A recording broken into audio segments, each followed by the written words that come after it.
అశ్విన్, నేను చెప్పేది విను. దయచేసి వెళ్ళిపో. ఆనంది వచ్చే వరకు నేను వెళ్ళనని చెప్పాను కదా. నేను ఇక్కడే ఉంటాను.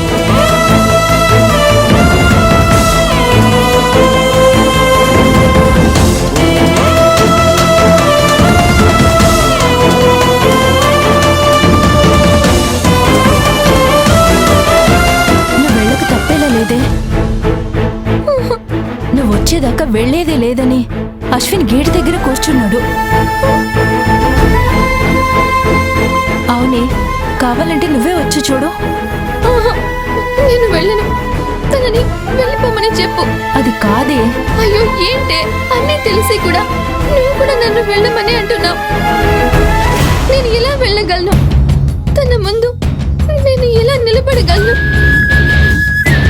తనతో మనసు విప్పి ఎలా మాట్లాడగలను చెప్పు.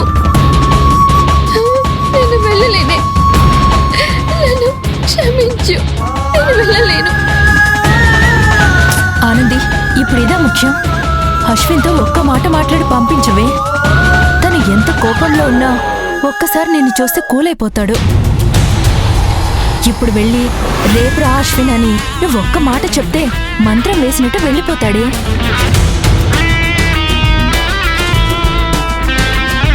సరే వెళ్ళకులే, తనే లోపలికి వస్తాడు.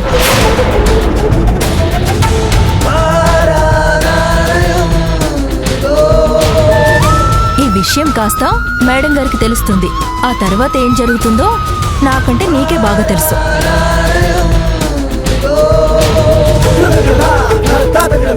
ఆనంది, ఒకసారి వచ్చి మాట్లాడవే. నేను పక్కనే ఉంటా కదా. నీకు ఒంట్లో బాలేదని చెప్పి వెంటనే వెనక్కి తీసుకొచ్చేస్తాగా.